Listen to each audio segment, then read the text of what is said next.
Hello friends, welcome back to my YouTube channel. तो I hope कि आप सब अच्छे होंगे, मस्त होंगे, दोस्त होंगे एंड स्वस्थ होंगे। तो चलिए, जो आज का टॉपिक है भक्ति आंदोलन। तो भक्ति आंदोलन में जानेंगे और ये वीडियो मान कि बहुत ही इंपॉर्टेंट है आप सबके लिए, क्योंकि यह जो टॉपिक है बहुत ही कॉम्प्लिकेट है, बहुत ही अजीब लगता है पढ़ने के बाद स्टूडेंट को। ये वीडियो के माध्यम से हम आपको बहुत ही आसान कर देंगे और यह वीडियो जिंदगी का मान कि पहला और आखिरी साबित होगा। ठीक है, तो चलिए वीडियो को माने कि अंत तक आई होप कि जरूर देखिएगा। भक्ति आंदोलन के बारे में बतलाते हैं। भक्ति आंदोलन के बारे में देखिए, भक्ति आंदोलन हम क्या जानते हैं। अगर भारत की मैप में देखते हैं तो भक्ति आंदोलन की शुरुआत दक्षिण भारत से होती है। एक बात दिमाग में लगाइएगा, दक्षिण भारत से क्या चीज़ शुरुआत होती है। भक्ति आंदोलन की शुरुआत कहाँ से होती है? दक्षिण भारत से। ठीक है, और उत्तर भारत से जो है, उत्तरी भारत, वहाँ से होती है माने कि मुस्लिम आक्रमण की शुरुआत। जिस समय की बात करें भक्ति आंदोलन की, ये बात है करीब 6ठी शताब्दी से लेकर 16वीं शताब्दी के बीच की कहानी बोलेंगे। भक्ति आंदोलन कैवीं शताब्दी से कैवीं शताब्दी तक है? 6वीं से 16वीं शताब्दी के बीच तक है। अगर बात किया जाए भक्ति आंदोलन की, तो यह जो शुरुआत हुआ है,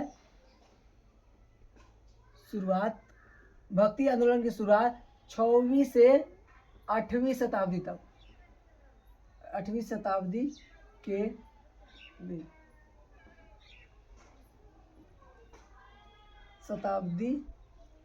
के बीच।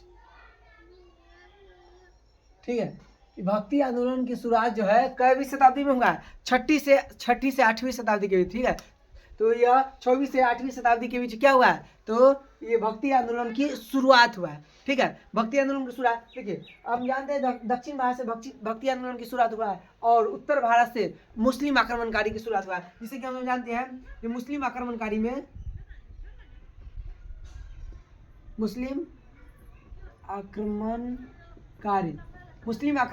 सबसे पहले आते हैं मोहम्मद बिन तुगलक। और ये करीब 712 ईस्वी में आता है, नहीं, भारत पर आक्रमण करता है। इसके बाद आता है मोहम्मद गजनी, ये करीब 1001 ईस्वी में आता है। उसके बाद आता है मोहम्मद गौरी। ठीक है, मोहम्मद गौरी आता है, और यह जो मोहम्मद गौरी आता है यह 1175 के करीब में आता है। ठीक है, 1175 में मुल्तान पर आक्रमण करता है, ठीक है। फिर 78 में, 79 में, फिर 91 में तराइन का, प्रथम तराइन का, द्वितीय युद्ध, 92 और 94 में चंदवार का। ये इंपॉर्टेंट है। तो इसी समय के बाद बोले जब आता है सबसे पहले ये मोहम्मद बिन तुगलक साथ से। तो यही तो बताया 6ठी से 8वीं शताब्दी के बीच क्या हुआ है? भक्ति आंदोलन की शुरुआत दक्षिण भारत से, और उत्तर भारत से क्या हो गया है? मुस्लिम आक्रमणकारी की शुरुआत हुआ है। ठीक है, तो भक्ति आंदोलन की शुरुआत के बारे में जानते हैं। इसी के समय जब हुआ है भक्ति आंदोलन की शुरुआत, मुस्लिम आक्रमणकारी उत्तर भारत से दक्षिण भारत से माने कि भक्ति आंदोलन की शुरुआत। भक्ति आंदोलन क्या है देखिए, 6ठी शताब्दी 8वीं शताब्दी तक माने कि व्यक्ति आते हैं, उसका नाम था नैनार। ठीक है, नैनार संत आते हैं, वो दक्षिणी भारत से आते हैं, और वो नैनार संत दिमाग लगाते हैं यहाँ पर। ये भाई हमारा जो हिंदू धर्म है, हिंदू धर्म के लिए भक्ति आंदोलन किया जाता है। तो ये हिंदू धर्म है, ये आदमी सब काहे हिंदू धर्म को छोड़ करके जैन और बौद्ध में जा रहे हैं? रीजन क्या है? ये रीजन को सर्च करते हैं। ठीक है, और फिर यह दिमाग लगाते हैं जी, इसका सबसे बड़ा मतलब है जी भगवान बुद्ध को और महावीर स्वामी सबको माने कि मृत्यु के बाद भी लोग क्या हो रहा है, बौद्ध धर्म में और जैन धर्म में लगातार चला है। बहुत ही चरम उत्कर्ष पर था बौद्ध धर्म, क्योंकि मर गए थे तब पर भी क्यों था? हिंदू धर्म में माने कि क्यों नहीं बढ़ रहा था? आदमी हिंदू धर्म से छोड़कर दूसरे अन्य धर्म में क्यों जा रहा था? इसीलिए भक्ति आंदोलन की शुरुआत करते हैं। सबसे पहले करते हैं भक्ति आंदोलन की शुरुआत सर्वप्रथम नैनार करते हैं, नैनार संत,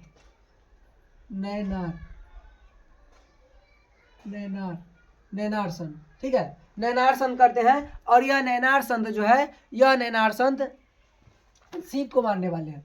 ठीक है, शिव को मानने वाले। नैनार संत किसको मानते थे? शिव को मानते थे। ठीक है, भगवान में ही बहुत मानते थे शिव को, नैनार संत। और ये जो आए भक्ति आंदोलन को माने कि स्टार्ट किए। ठीक है, और एक और व्यक्ति थे अलवार, थोड़ा अभी बेसिक है, ध्यान से सुनिएगा। अलवार ये विष्णु को मानने वाले थे, विष्णु। ठीक है, विष्णु के मानने वाले थे। कौन? तो यह थे अलवार संत। सर्वप्रथम भक्ति आंदोलन की शुरुआत दक्षिण भारत से होती है और सबसे पहले 6वीं शताब्दी से 8वीं शताब्दी के बीच में, और करते हैं कौन? नैनार संत और अलवार संत। नैनार संत किसको मानने वाले थे? शिव को। अलवार संत विष्णु को। याद कैसे रहेगा? तो नैनार संत किसको मानते हैं? शिव को। शिव जी का कै गो आंख है? तो 3 गो। नयन है, नयन कै गो है? 3 गो। तो नैनार से संबंधित कौन होंगे? शिव जी। ठीक है, नयन से संबंधित कौन होंगे?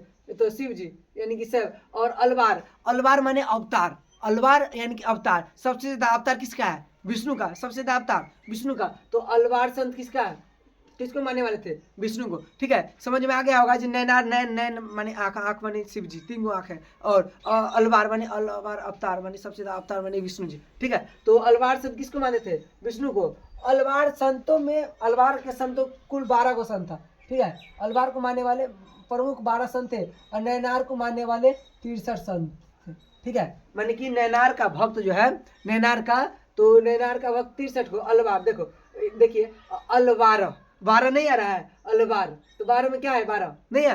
तो अलवार संत की संख्या कितनी है? तो 12 गो। ठीक है, नैनार की 63 गो। चलिए, तो भक्ति आंदोलन की जब शुरुआत करते हैं तो यह शुरुआत ही सिर्फ कर पाते हैं, बेस बनाते हैं, लेकिन इसको बहुत आगे तक नहीं ले आते हैं। ठीक है, इसके लिए आते हैं आदि गुरु शंकराचार्य।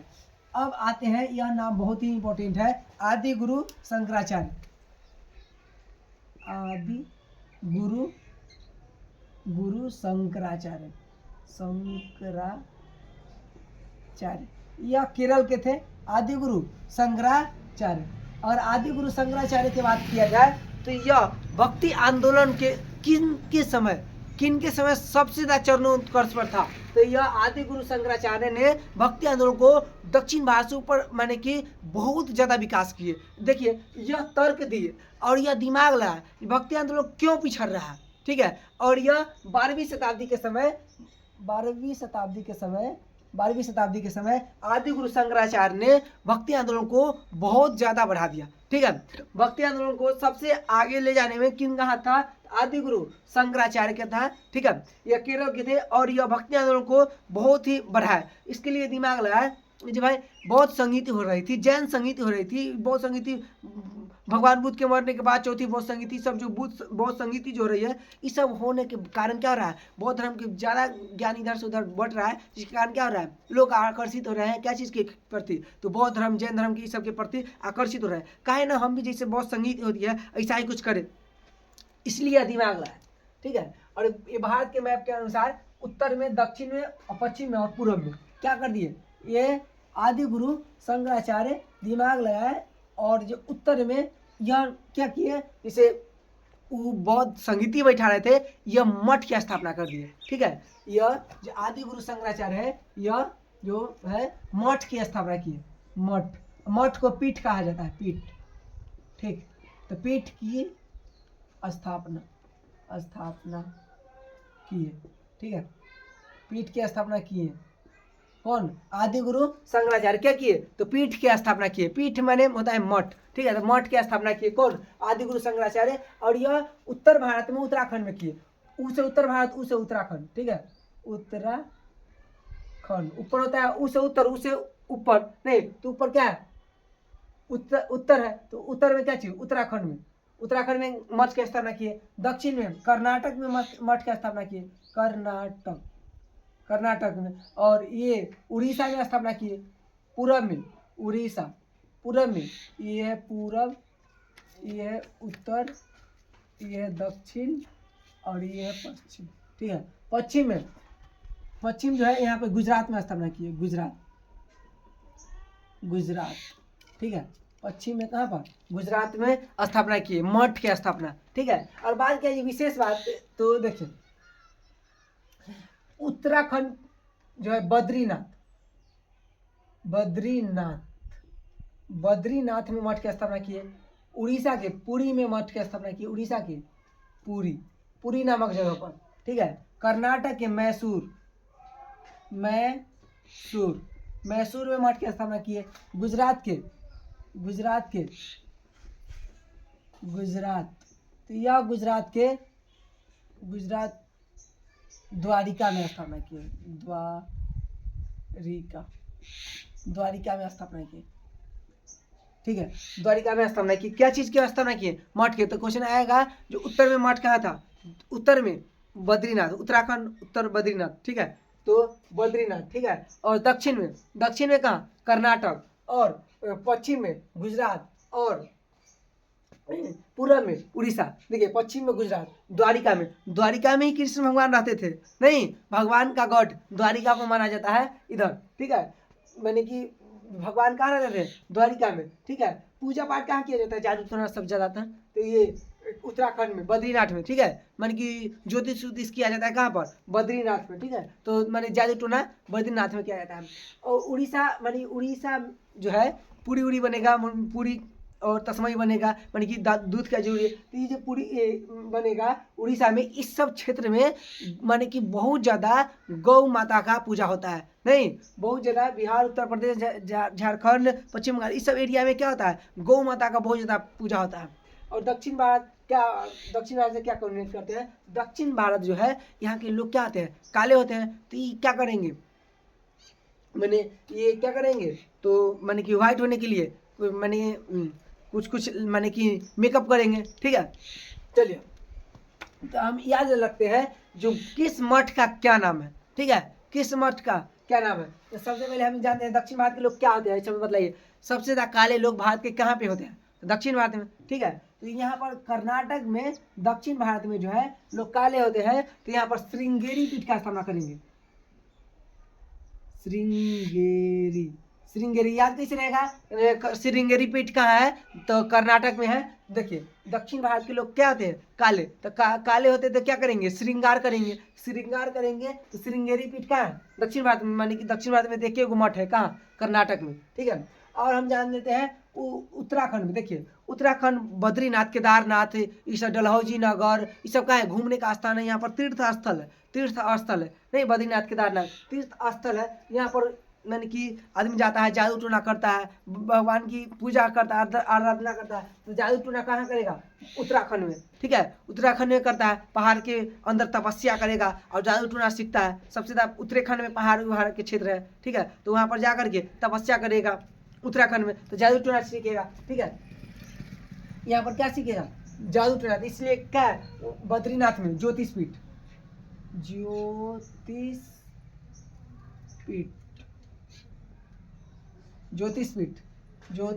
कहाँ है? ज्योतिष पीठ। तो ज्योतिष पीठ कहाँ है? बद्रीनाथ, उत्तराखंड में, ठीक है। अगला उड़ीसा, पूरी बनाएंगे तो इसके लिए खीर की जरूरत होगा। पूरी खीर खाएंगे, नहीं दूध से बनेगा ना। और उत्तर भारत में जो है, इस एरिया में, जो उड़ीसा के एरिया में, इस एरिया में जो पूर्वी भारत का क्षेत्र है, इस एरिया में बहुत ज़्यादा ही क्या किया जाता है? गौ माता की पूजा किया जाता है, ठीक है। तो यहाँ पर क्या है? पूरी बनाएंगे तब खीर भी बनाएंगे। अब खीर दूध से बनता है। तो यहाँ पर है गोवर्धन पीठ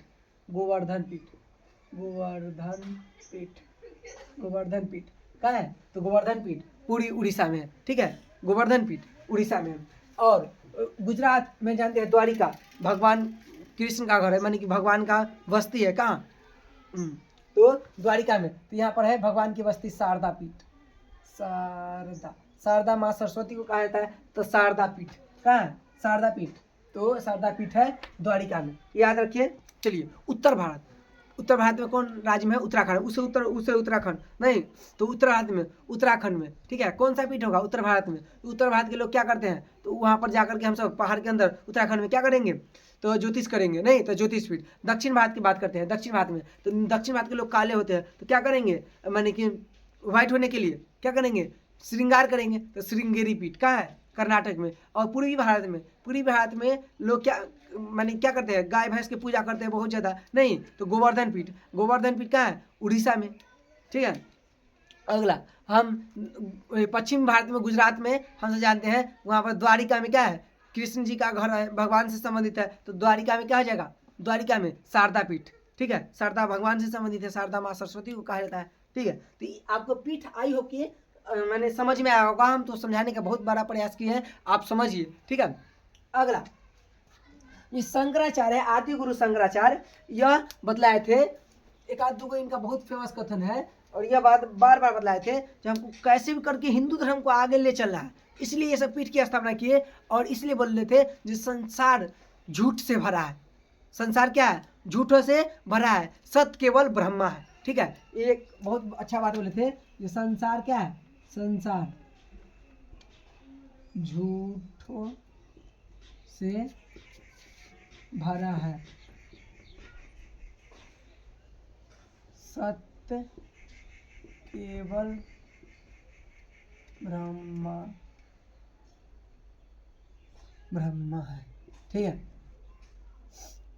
चलिए, तो संसार क्या है, झूठों से भरा है, सत्य केवल क्या है, तो ब्रह्मा है। ठीक है, संसार झूठों से भरा है, सत्य केवल ब्रह्मा है, ये बोले थे, संसार झूठों से भरा है, सत्य केवल ब्रह्मा है। ठीक है, और क्या कर दिए, भक्ति आंदोलन की शुरुआत, हम बार बार बतलाते हैं, भक्ति आंदोलन की शुरुआत हुआ है दक्षिण भारत से, और मुस्लिम आक्रमण की शुरुआत हुआ है उत्तर भारत से। ठीक है, भक्ति आंदोलन की शुरुआत दक्षिण भारत में, कि उत्तर भारत में क्या भक्ति आंदोलन नहीं होता था, हुआ है। ठीक है, लेट कर हुआ है भक्ति आंदोलन। ठीक है, क्योंकि दक्षिण भारत से शुरुआत होने का रीजन है, दक्षिण भारत में बहुत ज़्यादा छुआछूत था। बतलाते हैं आपको, ये जो कर्नाटक का क्षेत्र है, इस एरिया में, कर्नाटक एरिया में एक जगह है त्रावणकोर। ठीक है, जगह का नाम क्या है, त्रावणकोर। इस जगह पे त्रावणकोर जो है कर्नाटक के क्षेत्र में, यहाँ पर अगर कोई महिला, हरिजन महिला अगर अपने स्तन को अगर ढक लेती थी ना, उस पर टैक्स लग जाता था। ठीक है, स्तन ढकने के लिए क्या होता था, टैक्स देना पड़ता था, क्योंकि वो क्या है, हरिजन है। ठीक है, दक्षिण भारत में बहुत ज़्यादा ऊंच नीच की कहानी थी, याद रखिए। देखिए, दक्षिण भारत में छुआछूत ज़्यादा था। दक्षिण भारत में क्या था, दक्षिण भारत में छुआछूत। ठीक है, और उत्तर भारत में ऊंच नीच था, ऊंच नीच। ठीक है, ऊंच नीच। देखिए, ऊंच नीच और छुआछूत में क्या अंतर है, छुआछूत क्या है, जो दक्षिण भारत के लोग अगर जिस रोड से गुजर गए, उस रोड से माने कि हरिजन कास्ट को नहीं गुजर देते थे, अगर वह गुजर गया तो उसको मानते थे जी रोड क्या हो गया, छुआ गया है। ठीक है, तो इसलिए दक्षिण भारत में क्या था, छुआछूत ज़्यादा चलता था। उत्तर भारत में ऊंच नीच ज़्यादा, माने कि ऊंच नीच क्या कहने का मतलब, जैसे उत्तर भारत में कोई व्यक्ति जा रहा है, अगर कोई माने कोई जा रहा है अपर कास्ट के लोग, ठीक है, तो अगर कोई लोअर कास्ट के लोग जा रहा है तो उसको माने कि अपना मूरी नीचा कर ले। इसलिए मैंने ऐसा नहीं है जो हम लोअर अपर कास्ट जा रहा है तो लोअर कास्ट वैसा ही जाए, नहीं। उत्तर भारत के लोग समझते थे जब हमको तुम सम्मान करो, हम माने ऊंच नीच की कहानी थी। ठीक है, जो हम तुमसे बड़े हैं तो तुम हमको सम्मान करो, तुम हमसे छोटे हैं। ठीक है, तो ऊंच नीच की कहानी कहाँ थी, उत्तर भारत में। दक्षिण भारत में छुआछूत। ठीक है, तो इसीलिए दक्षिण भारत में बहुत ज़्यादा दयनीय स्थिति, मतलब ये महिला त्रावणकोर में महिला को स्तन ढकने के लिए क्या करता था, टैक्स देना पड़ता था। इतना डेंजरस माने कि यहाँ पर प्रथा चला था उस समय। ठीक है, तो दक्षिण भारत से क्या हो गया, भक्ति आंदोलन की शुरुआत। ये आपको समझ में आ गया होगा। जब दक्षिण भारत से भक्ति आंदोलन की शुरुआत होता है, सबसे पहले सर्वप्रथम आते हैं नैनार संत। शिव जी के नैन 3 को है, तो नैनार संत माने कि क्या 63। ठीक है, माने कि नैनार संतों की संख्या क्या है, 63 को। ठीक है, और नैनार संत किसको मानते थे, तो शिव को मानते थे। ठीक है, और वैष्णव, ठीक है, हम जानते हैं जो अलवार अवतार होता है ज़्यादा, तो क्या होगा, अवतार विष्णु को ज़्यादा होता है, तो क्या हो जाएगा, तो ये हो जाएगा अलवार, विष्णु को मानने वाले अलवार में 12 आ रहा है, अलवार तो 12 को क्या है, संतों की संख्या है। ठीक है, अगला भक्ति आंदोलन को सबसे अधिक जो बढ़ाए हैं आगे, तो वह बढ़ाए हैं आदि गुरु शंकराचार्य। और आदि गुरु शंकराचार्य 12वीं शताब्दी के समय माने कि भक्ति आंदोलन को बहुत ही बढ़ाया, कर्नाटक केरल से। ठीक है, केरल से बढ़ाए शंकराचार्य। चलिए, और यह मठ की स्थापना की है और बोले हैं कि संसार झूठों से भरा है, सत्य क्या है, तो सत्य केवल ब्रह्मा है। ठीक है, यही बात बोले हैं, जो संसार क्या है, झूठों से भरा है, सत्य केवल क्या है, तो सत्य केवल क्या है, तो ब्रह्मा है। ठीक है, चलिए अब आगे हम आते हैं। अब क्या है, तो ये पीठ के जो स्थापना किए, मठ के जो स्थापना कर दिए, उसके बाद मठ की स्थापना करके आगे अब आता है भक्ति आंदोलन की शुरुआत होती है। ठीक है, भक्ति आंदोलन के बारे में जान लेते हैं। देखिए,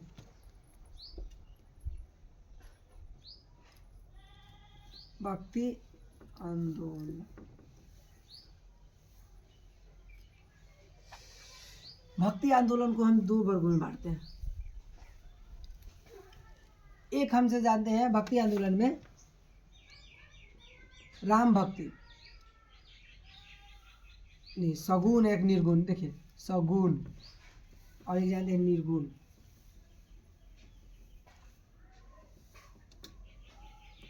निर्गुण, ठीक है। सगुण को हम दो वर्गों में बांटते हैं, एक राम भक्ति और एक कृष्ण भक्ति।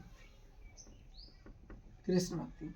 निर्गुण को भी हम दो वर्गों में बांटते हैं, एक संत और एक को सूफी। एक को संत और एक को क्या मानते हैं, तो एक संत और एक सूफी, ठीक है। देखिए भक्ति आंदोलन में अब क्या होता है, सबसे पहले हम जान लेते हैं निर्गुण को, बाद में जानेंगे, पहले सगुण को जानते हैं, ठीक है। सगुण में भक्ति जो करते थे, जैसे कि ये सब क्या किए, भक्ति किए, ये सब क्या रहे थे, नैनार शिव को मानते थे, अलवार विष्णु को मानते थे, और ये आदि गुरु शंकराचार्य क्या किए, भक्ति आंदोलन को सबसे ज्यादा बढ़ाया।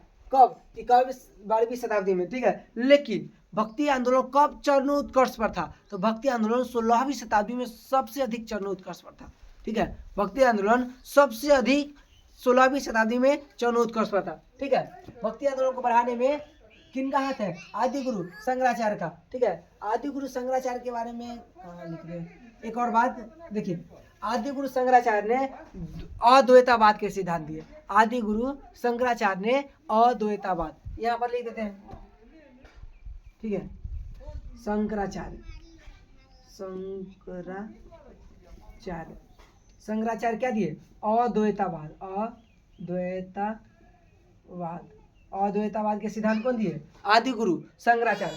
अद्वैतावाद के सिद्धांत को ही कहते हैं मनु संप्रदाय, ठीक है। मनु संप्रदाय, सॉरी स्मृति संप्रदाय, स्मृति संप्रदाय, स्मृति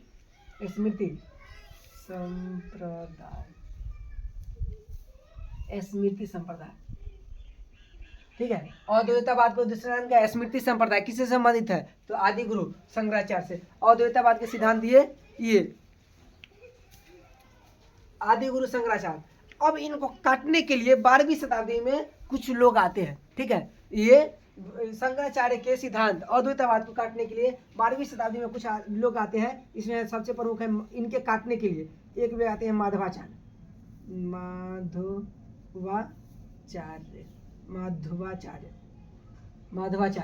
और यह अद्वैतावाद के सिद्धांत को काटने के लिए मन की इनके विरोध में लाते हैं द्वैतावाद के सिद्धांत कौन देते हैं, माधवाचार्य। और ये जो दोनों हैं,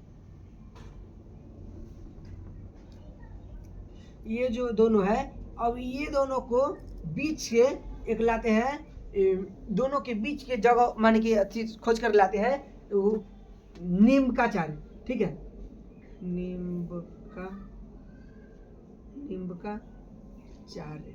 निम्बकाचार्य देते हैं द्वैतवाद, ठीक है।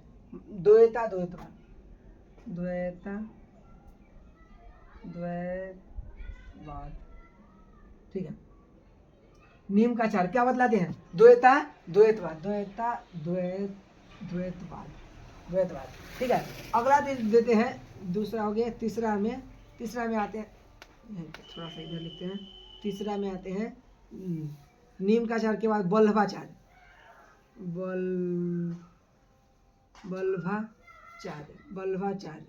ठीक है। वल्लभाचार्य आते हैं और ये आ देते हैं शुद्धाद्वैतवाद,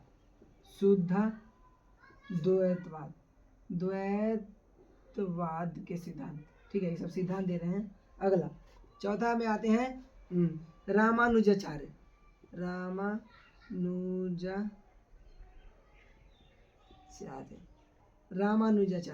और यह देते हैं विशिष्टाद्वैतवाद,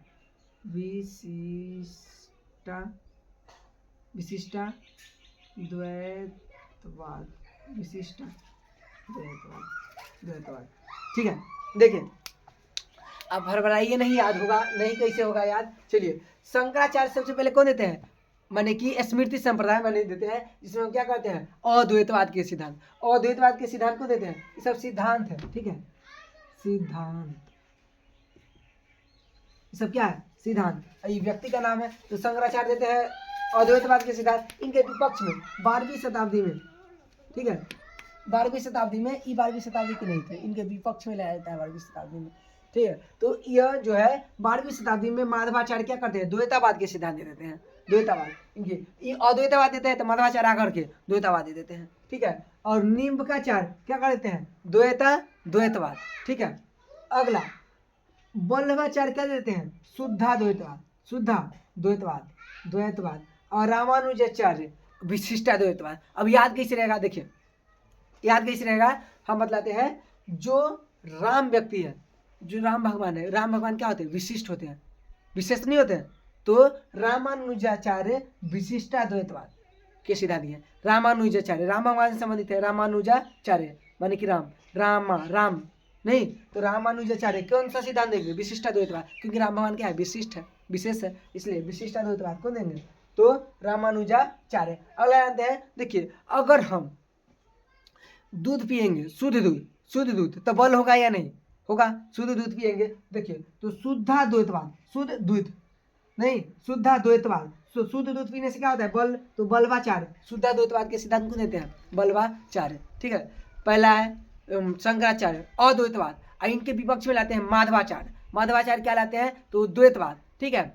अगला जो व्यक्ति आएंगे निम्बकाचार्य, ये दोनों के बीच के जो ले आते हैं, बात बोलते हैं, वो कौन बोलते हैं, निम्बकाचार्य, द्वैतवाद। इतना तो ये संबंधित है। और अलग से लाते हैं बल्वाचार्य जो बल जिसके पास है, शुद्ध दूध पिएगा, शुद्धाद्वैतवाद, तो क्या होगा, उसके पास बल होगा। और रामानुजाचार्य के बारे में हम जानते हैं, जो राम भगवान क्या होते हैं, विशिष्ट होते हैं, नहीं तो विशिष्टाद्वैतवाद, रामानुजाचार्य, ये द्वैतवाद के सिद्धांत दिए थे। ठीक है। अगले में हम यहाँ पढ़ रहे थे, जो भक्ति आंदोलन जो है 6वीं शताब्दी से 16वीं शताब्दी तक चला है, लेकिन शुरुआत 6वीं से 8वीं शताब्दी में हुआ है। ठीक है। इसमें शंकराचार्य ने भक्ति आंदोलन को बहुत ही बढ़ाया है दक्षिण भारत में। चलिए तो हम बतलाते हैं भक्ति आंदोलन में सगुण और निर्गुण के बारे में। पहली बात, भक्ति आंदोलन को कई वर्गों में बांटा गया है, 2 वर्गों में, सगुण और निर्गुण। सगुण किसे कहते हैं, तो वैसी भक्ति जिसमें हम क्या करें, भगवान की मूर्ति या प्रतिमा बना करके पूजा करें, उसे सगुण भक्ति कहते हैं। सगुण भक्ति की परिभाषा क्या होगा, इसमें भगवान की मूर्ति या चित्र बनाकर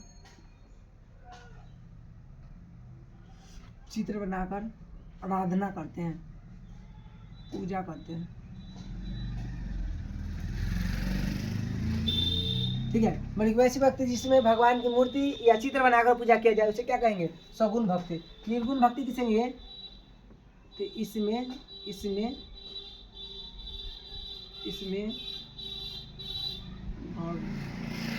भगवान की मूर्ति या चित्र नहीं बनाया जाता है, केवल आराधना माने तपस्या किया जाता है, केवल आराधना माने तपस्या किया जाता है। ठीक है। तो निर्गुण भक्ति, सगुण भक्ति जान गए। सगुण भक्ति किसे कहेंगे, वैसी भक्ति जिसमें भगवान की मूर्ति या चित्र बनाकर की पूजा किया जाता है, उसे कहते हैं सगुण भक्ति। निर्गुण भक्ति किसे कहते हैं, जिसमें भगवान की मूर्ति या चित्र नहीं बनाया जाता है, केवल आराधना किया जाता है, उसे क्या कहते हैं, निर्गुण भक्ति। ठीक है। चलिए तो अब हम जानते हैं सगुण भक्ति में 2 भगवान के मानने वाले प्रमुख लोग आते हैं। एक आते हैं राम भगवान को मानने वाले, और एक आते हैं कृष्ण भगवान को मानने वाले। नो डाउट कृष्ण भगवान को मानने वाले अधिक यानी कि व्यक्ति आते हैं। कृष्ण भगवान को अधिक माना भी जाता है, और विदेश में भी कृष्ण भगवान की मूर्ति अधिकांश दिखाई देता है, और मानी 9 के बराबर राम भगवान को मूर्ति दिखाई देता है। रीजन क्या है, कृष्ण भगवान को बचपन से ही है, बचपन से जो कांड किए हैं उस सब बात की जानकारी है, लेकिन राम भगवान की बचपन की विशेष कहानी नहीं है। ठीक है। और कृष्ण भगवान माने कि जब जरूर जैसा पड़ा है वैसा किए। राम भगवान देखिए, राम भगवान कृष्ण भगवान अंतर क्या है, राम भगवान जो है यह सोचते थे रावण मारेगा तब हम मारेंगे। कृष्ण भगवान पहले ही से माने कि चाल चल देते थे, मारेगा तुम सोच रहा है उस समय ही मार देंगे तुमको। ठीक है। माने कि इसलिए तो इनको रण छोड़ कहा जाता है, नहीं जब जरूरी पड़ेगा तो रण छोड़ करके भी भाग आते थे। ठीक है, इसकी कहानी अलग है। चलिए हम तो मान कि राम भक्ति और कृष्ण भक्ति के बारे में जानते हैं। राम भक्ति में सबसे प्रमुख व्यक्ति में से एक है तुलसीदास। तुलसीदास, ठीक है, तुलसीदास। और यह जो तुलसीदास है वल्लभाचार्य के शिष्य है। तुलसीदास किसका शिष्य है? तुलसीदास यह वल्लभाचार्य के शिष्य है, ठीक है। तुलसीदास का जन्म आगरा उत्तर प्रदेश में होता है। आगरा उत्तर प्रदेश, ठीक है, आगरा में होता है। तुलसीदास का जन्म आगरा उत्तर प्रदेश वाराणसी के समय के क्षेत्र में होता है तुलसीदास का जन्म, ठीक है। तुलसीदास के बारे में जानते हैं 2-3 गो बात जो बहुत ही फेमस है तुलसीदास के बारे में। देखिए तुलसीदास का प्रमुख पुस्तक है रामचरितमानस।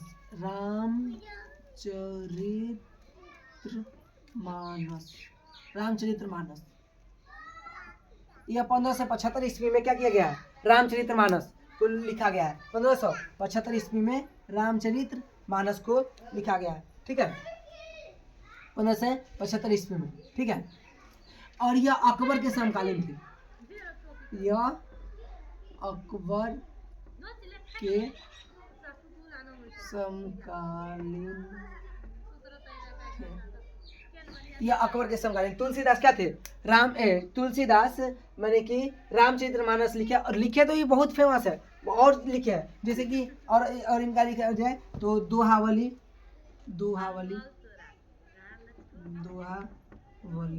इनका ही है। कवितावली कहाँ लिख दे? कवितावली इनकी ही पुस्तक है।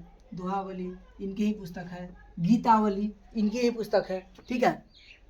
तो रामचरितमानस सबसे फेमस है। यह क्वेश्चन पूछता है यह क्या थे? अकबर के समकालीन थे। और अकबर हम जानते हैं पानीपत के द्वितीय युद्ध 1556 अकबर था, तो इस समय ना अकबर था, क्योंकि अकबर की मृत्यु 1605 में होता है, ठीक है। तो 1675 में तो 1575 में तो लिखवे करते हैं रामचरितमानस, यानी कि यह अकबर के समकालीन थे। और अकबर के जो नवरत्न रहता था, नवरत्न में इनको तुलसीदास को भी क्या किया गया था? शामिल करने के लिए इन्वाइट दिया गया था, लेकिन यह अस्वीकार कर दिए थे, ठीक है। तो यह अकबर के समकालीन थे। और क्या बात जान लेंगे? इन्हें नवरत्न में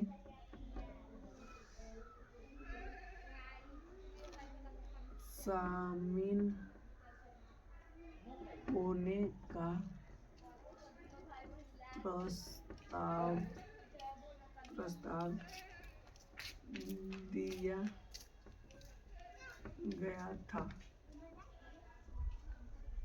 लेकिन यह अस्वीकार कर देते हैं।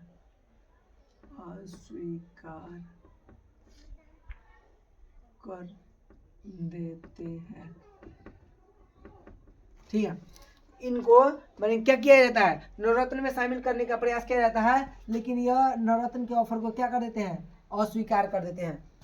कौन? तो ये तुलसीदास, ठीक है।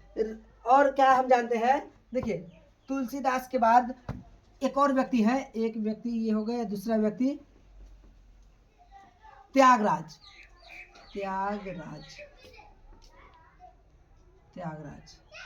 ठीक है। और यह त्यागराज भी राम मन की भक्ति में लीन थे, ठीक है, त्यागराज। चलिए अगला अब हम जान लेते हैं कृष्ण भक्ति के बारे में, ठीक है। अब यहाँ पर जान लेते हैं कृष्ण भक्ति, जो जानेंगे कृष्ण भक्ति के बारे में, ठीक है। कृष्ण भक्ति में सबसे प्रमुख शिष्य थे, ऊपर थोड़ा लिखते हैं, कृष्ण भक्ति में सबसे प्रमुख शिष्य में से एक थे कृष्ण भक्ति में सूरदास।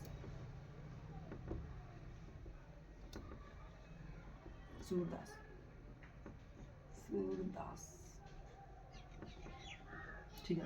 अगर बात करें सूरदास के बारे में, तो सूरदास की प्रमुख पुस्तक के बारे में तो सूरसागर,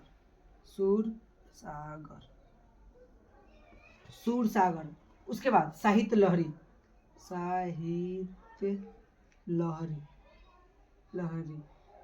ठीक है, सूरसागर, साहित्य लहरी, ठीक है। सूरावली, सूरावली, ये सब क्या है, सूरदास की प्रमुख पुस्तक है। कौन, तो सूरसागर, साहित्य लहरी और सूरावली। और हम सब स से देखिए, सूरदास, स से सूरदास, स से सूरसागर, सूरसागर, और साहित्य लहरी, स से साहित्य लहरी, और स से सूरावली। ठीक है, स से सब नाम। अगला बात हम जान लेते हैं सूरदास के बारे में। देखिए ये सब सूरदास जो है, ये सब इनका प्रमुख गुरु था। गुरु के बात किया जाए, गुरु रामानंद, रामानंद, सूरदास के गुरु कौन थे, रामानंद।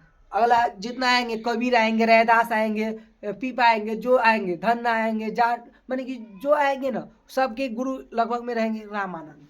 ठीक है, चलिए तो सूरदास के बारे में जान लें। एक और थी कृष्ण भक्ति में और प्रसिद्ध महिला में बात किया जाते हैं मीराबाई, मीराबाई। ठीक है, मीराबाई थी, यह महिला थी, पर सबसे प्रमुख महिला कृष्ण भक्ति के मीराबाई। और मीराबाई क्यों प्रसिद्ध हो गई, और मीराबाई कौन थी, तो मीराबाई थी, हम सब जानते हैं राणा संगा। राणा संगा को हम सब जानते हैं नहीं, जिसको बाबर हराया था। तो राणा संगा के बेटा भोजराज की पत्नी थी। यह राणा संगा के बेटा भोजराज,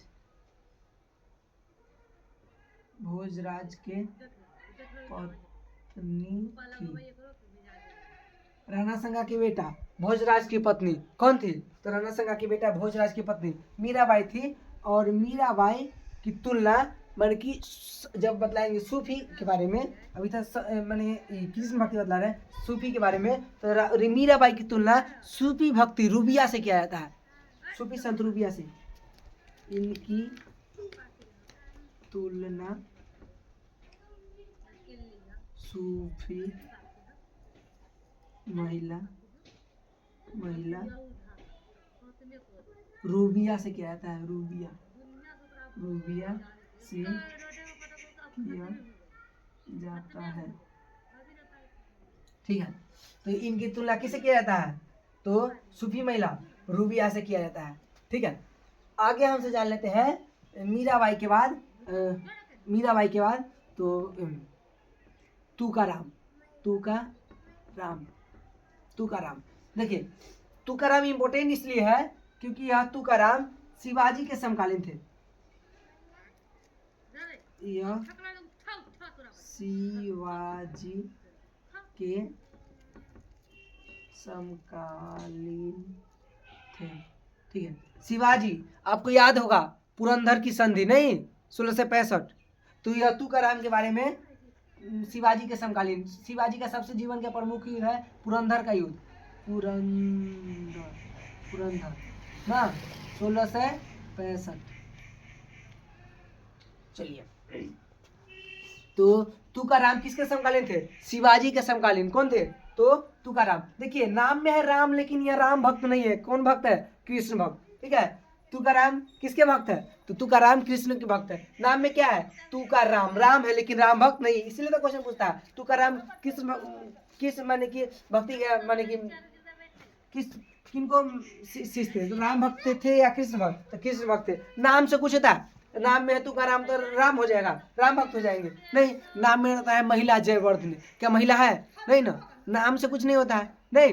तो महिला जयवर्धनी नाम है लेकिन नाम से कुछ होता नहीं, नहीं। नाम तो रहता है वकील, वकील रहता है नहीं, वो तो निपट रहता है, तो नाम से कुछ जरूरी नहीं है जो नाम है वही होगा, नहीं। तुकाराम लेकिन राम भक्त नहीं है। ठीक है, सिल्वर फिश नाम है, सिल्वर फिश, फिश है नहीं है, तो नाम से कुछ होने वाला नहीं है। चलिए, तो तुकाराम किसके समकालीन थे, शिवाजी के समकालीन थे। ठीक है, तुकाराम किसके समकालीन, नामदेव, नामदेव, इसमें नामदेव है, चैतन्य महाप्रभु, चैतन्य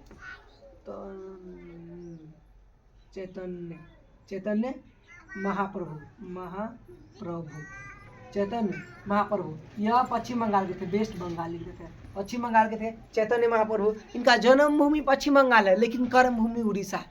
ठीक है, चैतन्य महाप्रभु, ये सब किनके थे, शिष्य, प्रमुख शिष्य थे, ये कृष्ण के प्रमुख शिष्य थे। ठीक है, सूरदास, मीराबाई। देखिए मीराबाई से एक और बात जान लीजिए, जो मीराबाई कि पति जब मर गया था युद्ध में, मानी कि राणा संगा और भोजराज एक दोनों एक ही साथ मानी कि मर गए थे युद्ध में, तो मीराबाई जो है, यह मीराबाई अपना पति के रूप में कृष्ण भगवान को मान ली, इसलिए यह प्रसिद्ध हो गए, क्योंकि यह मीराबाई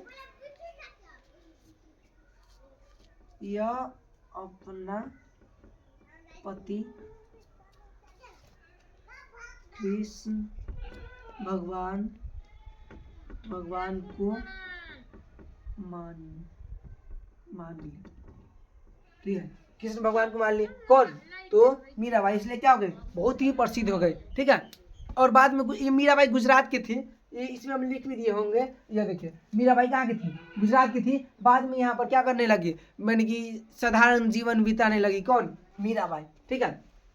चलिए, तो इतना आपको समझ में आ गया होगा। अब हम माने बात करते हैं मीराबाई के बाद, माने ये हो गया माने कि राम भक्ति खत्म और कृष्ण भक्ति जो जरूरी था हम बतला दिए हैं, ठीक है। अगला हम जानते हैं संत और सूफी के बारे में। संत के हम 10 माने संत जो प्रमुख संत थे वो बतलाएंगे, और क्या होता है सूफी के बारे में बतलाएंगे। देखिए इसमें हम अभी तक जो पढ़ाए हैं उसमें बतलाए हैं नीमकाचार्य। नीमकाचार्य कहाँ के थे? मद्रास के। नीमकाचार्य मद्रास के थे। अगला शंकराचार्य केरल के थे। शंकराचार्य केरल के थे। आगे हम जानते हैं माधवाचार्य। माधवाचार्य कर्नाटक के थे। हम तो कब से बोल रहे हैं शंकराचार्य कहाँ के थे? केरल के थे, ठीक है। रामानुजाचार्य ये आंध्र प्रदेश के थे, ठीक है, आंध्र प्रदेश के थे। अगला मीराबाई, ये भी बतला दिए हैं। मीराबाई कहाँ की थी? गुजरात की थी। चैतन्य महाप्रभु कहाँ के थे?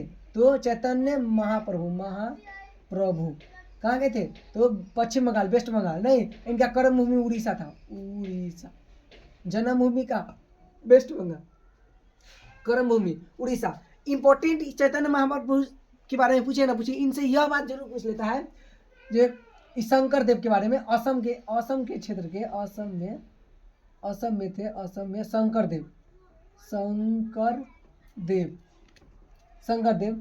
देव के बारे में यह बात पूछ लेता है। शंकर देव की तुलना किससे किया जाता है? तो चैतन्य महाप्रभु से। यह क्वेश्चन पूछता है, शंकर देव की तुलना चैतन्य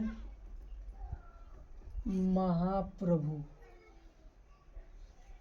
ठीक है, चैतन्य महाप्रभु से किस किया जाता है? शंकर देव की तुलना, ठीक है। आगे हम जानते हैं महाराष्ट्र के बारे में। देखिए महाराष्ट्र के बारे में, तो महाराष्ट्र में ज्ञानदेव, ठीक है, और नानदेव, सब महाराष्ट्र में। ज्ञानदेव प्रसिद्ध होते हैं नानदेव के कारण, ठीक है। अगला एकनाथ जो है, ये एकनाथ महाराष्ट्र का तुलसीदास किसे कहा जाता है? चलिए महाराष्ट्र के तुलसीदास एकनाथ को कहा जाता है। महाराष्ट्र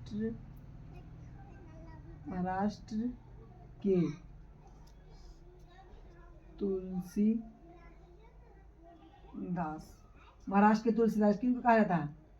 एकनाथ को, ठीक है। और ये रामदास जो है, रामदास शिवाजी के गुरु थे। शिवाजी के गुरु कौन थे? रामदास, ठीक है। हम बतला दिए हैं शिवाजी के समकालीन कौन थे? शिवाजी के समकालीन तुकाराम, ठीक है। चलिए, तो इतना मैंने आपको समझ में आया होगा। तो हम इससे आगे बतला दें क्या चीज, भक्ति, निर्गुण भक्ति में, जिसमें भगवान की मूर्ति नहीं बनाया जाता था और चित्र नहीं बनाया जाता, केवल आराधना तपस्या किया जाता था, उसे निर्गुण भक्ति कहते हैं। निर्गुण भक्ति में आएंगे गुरु नानक, इन सब के बारे में बतलाते हैं। आप क्या कीजिए, स्क्रीनशॉट ले लीजिए, जगह तो है नहीं, स्क्रीनशॉट ले लीजिए। हम इसको क्या करते हैं, इरेज करते हैं और बतलाते हैं सूफी के बारे में, ठीक है। निर्गुण भक्ति के बारे में बताते हैं, जिसमें संत और सूफी के बारे में, ठीक है। स्क्रीनशॉट ले लीजिए, साइड होते हैं। चलिए, आई होप कि आप सब नोट कर लिए होंगे। हम बतला दिए हैं सर्वप्रथम नैनार के बारे में, अलगार के बारे में, आदि गुरु शंकराचार्य के बारे में सब बतला दिए हैं। मठ के बारे में सब बतला दिए हैं। और भक्ति आंदोलन 6वीं शताब्दी से 8वीं शताब्दी में शुरुआत हुआ है। कहाँ मठ था, कौन कौन मठ था, सब बतला दिए हैं। चलिए, ये सब बतला दिए हम तुकाराम सब के बारे में, त्यागराज। चलिए, कृष्ण भक्ति के बारे में बतला दिए हैं, सूरदास के बारे में, मीराबाई के। अच्छा, मीराबाई के बारे में बात है। मीराबाई के गुरु थे रैदास। मीराबाई के गुरु रैदास थे, ठीक है। मीराबाई के गुरु कौन थे? तो रैदास थे। अच्छा, एक और है इसमें जी कृष्ण भक्ति में और एक व्यक्ति थे विठल स्वामी, विठल स्वामी, ठीक है, विठल स्वामी थे। और विठल स्वामी क्यों प्रसिद्ध है? क्योंकि विठल स्वामी के 8 शिष्य थे। कै गो? 8 गो, जिसे हम अष्ट छाप कहते थे। विठल स्वामी के 8 शिष्य को क्या कहते थे? अष्ट छाप, अष्ट छाप, अष्ट छाप, ठीक है। और ये 8 प्रमुख शिष्य थे, इसलिए हम विठल स्वामी के 8 शिष्य जो थे, अब विठल स्वामी कृष्ण भगवान को मानने वाले थे, इसलिए हम कहते हैं कृष्ण भगवान के कै गो शिष्य थे? तो 8 गो, ठीक है, जिसे हम क्या कह देते हैं? अष्ट छाप। अष्ट छाप किसे कहते हैं? अगर आ जाए तो कृष्ण भगवान के 8 शिष्य को क्या कहा जाता है? अष्ट छाप, ठीक है। हम शिवाजी महाराज यहाँ पर बताए, हम शिवाजी महाराज के 8 मंत्री को अष्ट प्रधान कहा जाता है, ठीक है। शिवाजी महाराज के 8 मंत्री को क्या कहा जाता है? अष्ट प्रधान। और राजा कृष्णदेव राय के जो दरबार में जो 8 गो विद्वान था, उससे अष्ट दिग्गज कहा जाता था। जो तेलुगु भाषा का विद्वान था, जिसमें अलसी पेन्ना बहुत ही प्रमुख था, नहीं, अलसी पेन्ना तेनाली राम, तो उसे क्या कहा जाता है? अष्ट विद्वान, नहीं। चलिए, ये हम बतला चुके हैं सब।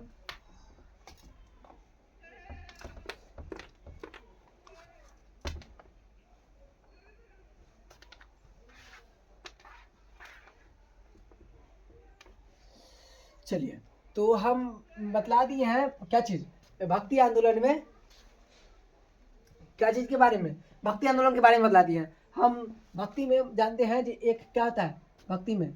एक सगुण, सगुण, और एक होता है निर्गुण,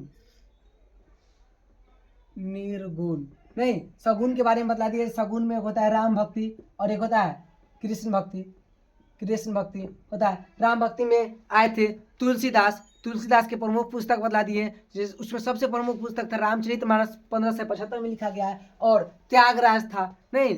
अगला कृष्ण भक्ति में भी हम बतला दिए हैं, इसमें सूरदास थे, मीराबाई थी, और तुकाराम थे, चैतन्य महाप्रभु थे, नहीं, नामदेव सब थे। चलिए, तो ये हम कृष्ण भक्ति बतला दी। कृष्ण भक्ति में सूरदास की प्रमुख पुस्तक थे सूर सागर, साहित्य लहरी, सुरावली, नहीं। मीराबाई भोजराज की पत्नी थी, लेकिन यह भगवान कृष्ण को अपना पति मान ली थी, और रैदास इनके गुरु थे। क्या सब बतला दिए हैं। और हमको सगुण भक्ति नहीं पढ़ना है, अगर हमको निर्गुण भक्ति के बारे में जानना है। निर्गुण भक्ति, निर्गुण भक्ति के बारे में जानना है। निर्गुण भक्ति के बारे में आप क्या क्या जानते हैं? कुछ जानते हैं तो बतलाइए। चलिए, जानते तो थोड़ी यहाँ देखने आते हैं। चलिए, तो हम जानते हैं निर्गुण भक्ति। निर्गुण भक्ति में होता है संत और एक होता है सूफी, सूफी। तो पहले हम संत के बारे में जान लेते हैं। संत, ठीक है, संत, और एक होता है सूफी। देखिए, संत जो होता है, सबसे प्रमुख संत इनमें माना जाता है गुरु नानक, ठीक है। संत के बारे में हम यहाँ पर जानते हैं, संत के बारे में। तो संत में सबसे प्रमुख संत कौन थे? प्रमुख संत गुरु नानक, गुरु नानक, नहीं, गुरु नानक। गुरु नानक के बारे में हम क्या जानते हैं? तो यह गुरु नानक सिख धर्म के संस्थापक थे, नहीं। गुरु नानक के बारे में, गुरु नानक के बारे में, सिख धर्म के संस्थापक कौन थे? सिख धर्म के संस्थापक, तो ये गुरु नानक थे। और सिख धर्म के प्रथम गुरु भी ये थे। संस्थापक है तो पहली बार ये स्थापना किए थे, प्रथम गुरु थे, नहीं। तो हिस्ट्री में जानते हैं जो संस्थापक रहता है वही प्रथम शासक रहता है, नहीं। तो ये क्या है? प्रथम गुरु, सिखों के प्रथम गुरु, नहीं, सिखों के प्रथम गुरु, प्रथम गुरु कौन थे? गुरु नानक, नहीं। सिख धर्म के संस्थापक और सिख धर्म के प्रथम गुरु कौन थे? गुरु नानक। गुरु नानक के बारे में और जानते हैं, जब गुरु नानक सिख धर्म का स्थापना किए, तो यह सिख धर्म का स्थापना करते हैं मानवता के लिए, नहीं। दान, सिख धर्म में बहुत ज़्यादा दान दिया जाता है। आज तक दान लिया नहीं जाता, भोजन वोजन खिलाया जाएगा, नहीं। तो इस सिख धर्म के संस्थापक है, भोजन वोजन खिलाने के लिए क्या किए? लंगर व्यवस्था की स्थापना किए। लंगर व्यवस्था, लंगर व्यवस्था की स्थापना किए, नहीं। लंगर व्यवस्था की क्या किए? स्थापना किए। ये बात हम जानते हैं कि गुरु नानक जो है, गुरु नानक का जन्म होता है पाकिस्तान में, नहीं, पाकिस्तान के तलवंडी में, पाकिस्तान के तलवंडी में। इनका जन्म होता है पाकिस्तान के तलवंडी में 15 अप्रैल 1469। 15 अप्रैल 1469 में, नहीं, पाकिस्तान के तलवंडी में ननकाना साहिब में। इनका जन्म जो होता है, जन्म ननकाना साहिब ननकाना साहिब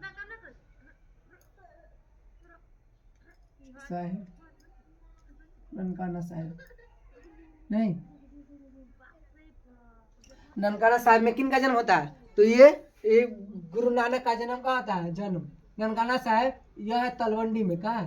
पाकिस्तान के तलवंडी, ठीक है, तलवंडी में क्या है? ननकाना साहिब, पाकिस्तान के तलवंडी में ननकाना साहिब। अब हम आगे जानते हैं। अच्छा, आप हमको कमेंट बॉक्स में जरूर यह बात बताइएगा कि इनका मृत्यु कहाँ होता है, ठीक है? ये पाकिस्तान में होता है, लेकिन कहाँ होता है सो हमको बताइएगा। चलिए, तो ये जो है संत के बारे में, गुरु नानक के बारे में जान लिए। गुरु नानक का जन्म हुआ है तलवंडी के ननकाना साहिब में 15 अप्रैल 1469 ईस्वी को। सिखों के संस्थापक है और सिखों के प्रथम गुरु कौन है? ये लंगर व्यवस्था को चलाया कौन है? तो गुरु नानक। अगले आते हैं, सिखों में कुल 10 गुरु है, जान लेते हैं। सिखों के दूसरा गुरु आते हैं, ये पहला है, नहीं, सिखों के दूसरा गुरु आते हैं गुरु अंगद।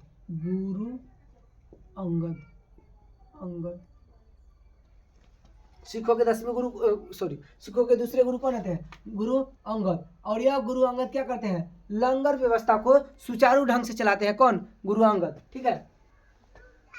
लंगर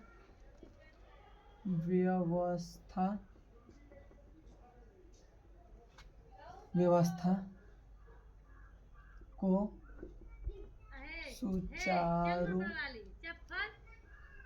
सुचारू ढंग से चलाते हैं। लंगर व्यवस्था को सुचारू ढंग से कौन चलाते हैं? तो गुरु नानक और इनके गुरु अंगद, ठीक है। इनके बारे में विशेष कुछ पढ़ना नहीं है। अगला है गुरु अमरदास।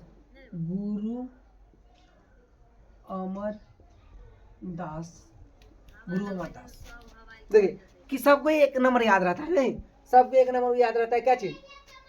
ये जो सिखों के प्रथम गुरु कौन है, संस्थापक कौन है? गुरु नानक, ठीक है। अब देखिए गुरु अंगद याद कैसे करते हैं? 2 अक्षर में गुरु और अंगद, 2 अक्षर में है तो गुरु अंगद। सिखों के दूसरे गुरु गुरु अंगद, नहीं। देखिए और अगला गुरु अमरदास, देखिए 3 अक्षर में गुरु अमरदास, नहीं, गुरु अमरदास। सिखों के तीसरे गुरु कौन है? गुरु अमरदास। यह गुरु अमरदास क्या किए हैं? तो इनके बारे में हम जानते हैं, यह पर्दा प्रथा को समाप्त किए हैं। क्या चीज? पर्दा प्रथा को समाप्त किए हैं और सती प्रथा को समाप्त किए हैं। सती प्रथा, इसे हम कुप्रथा भी कहते हैं। कुप्रथा ये इसको समाप्त किए हैं।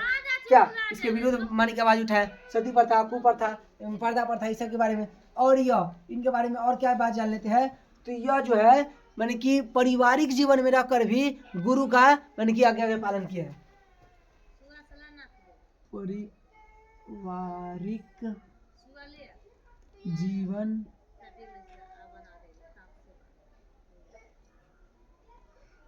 में रहकर भी गुरु के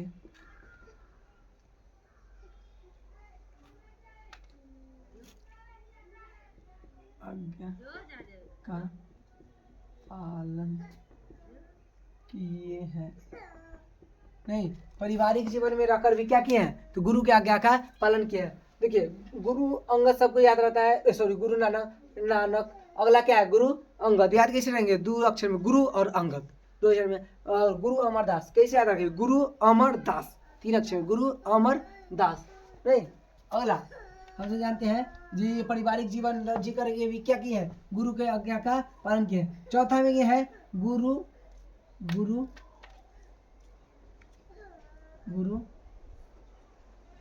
रामानंद,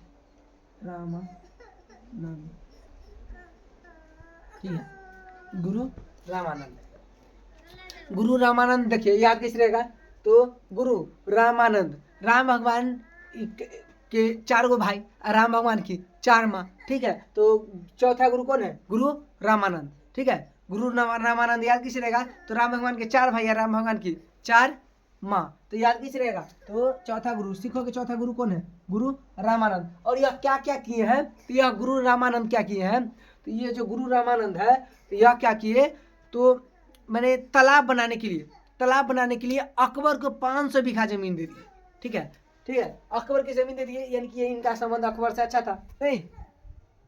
इनका, यह अकबर के समकालीन थे, लिख देते हैं, या इनका संबंध अकबर से बहुत अच्छा था।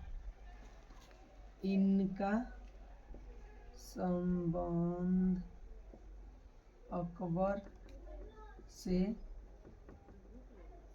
बहुत अच्छा था, नहीं, इनका संबंध अकबर से बहुत ही अच्छा था। तब तो अकबर के संबंध अच्छा रहेगा तो अकबर के समकालीन नहीं होंगे, इसलिए ये बात लिख दी है। जिनका संबंध अकबर से बहुत अच्छा था, इन्होंने अकबर को इन्होंने सरोवर बनाने के लिए, तालाब बनाने के लिए क्या कर दिए? 500 बीघा जमीन दे दिए, ठीक है। इन्होंने सरोवर माने तालाब, सरोवर बनाने के लिए 500 बीघा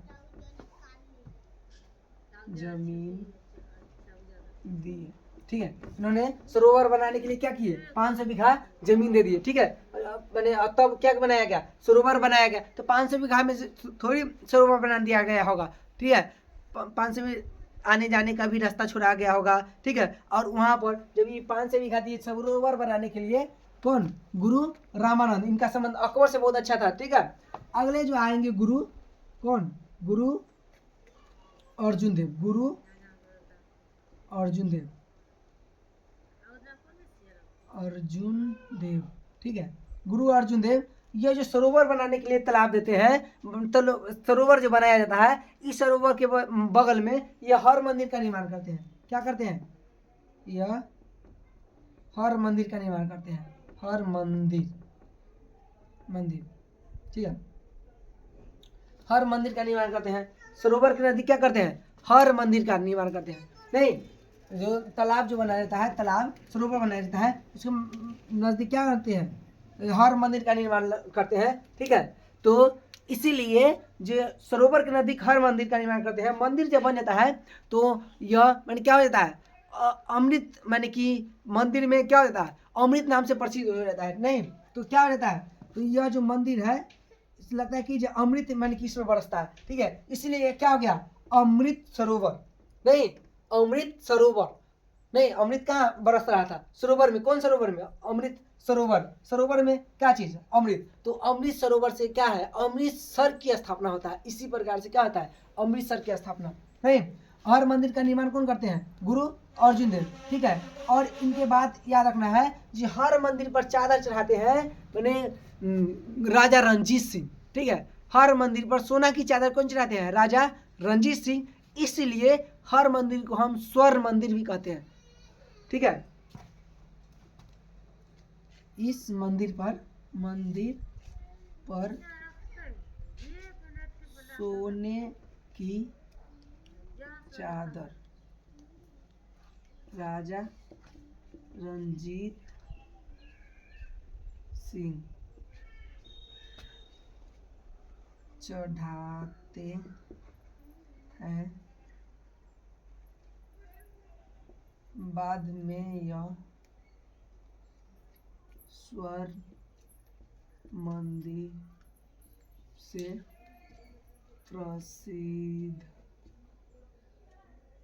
प्रसिद्ध होता है, ठीक है।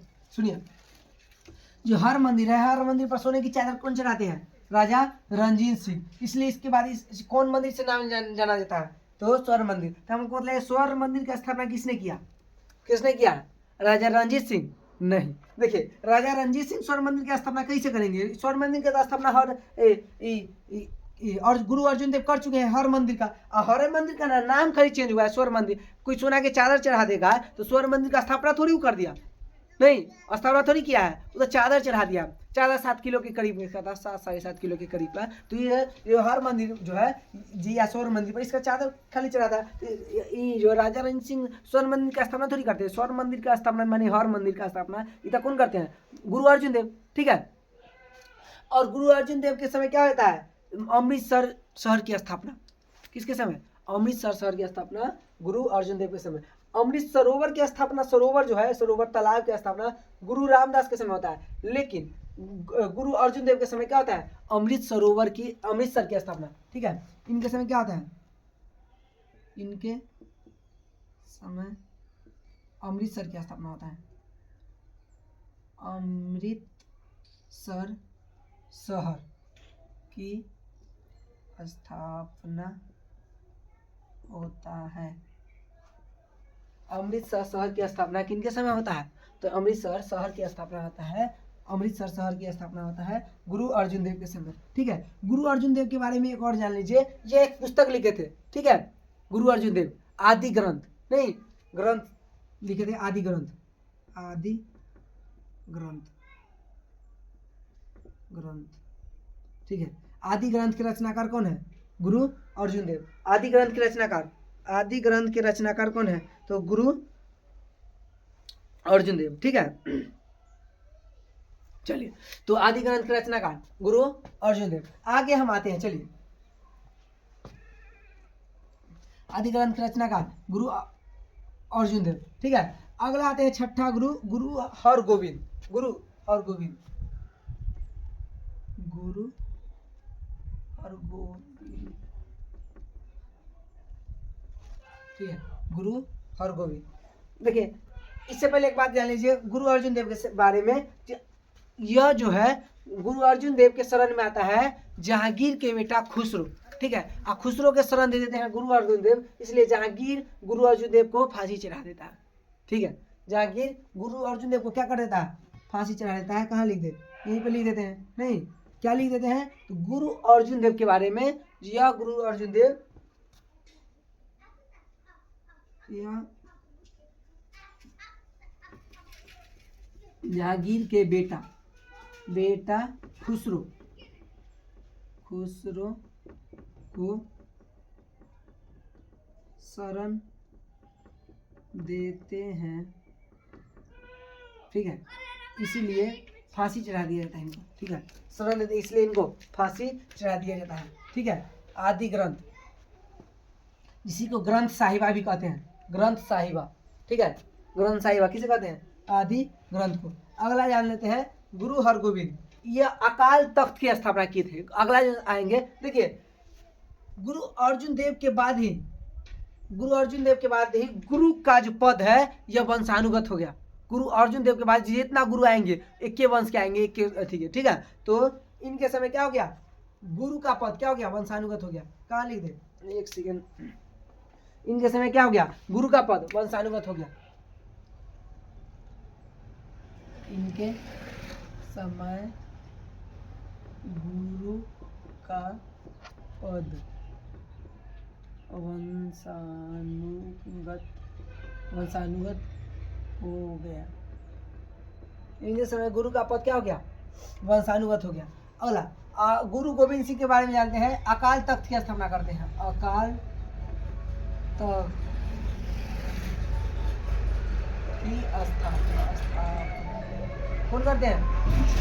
गुरु गोविंद सिंह। और नगारा बजाने की शुरुआत करते हैं। तो डम डम वाला जो होता है वो नगारा बजाने की शुरुआत, नगारा बजाने की शुरुआत कौन करते हैं? तो गुरु गोविंद सिंह, गुरु हरगोविंद सिंह। ठीक है, गुरु हरगोविंद क्या करते हैं? नगारा बजाने की शुरुआत।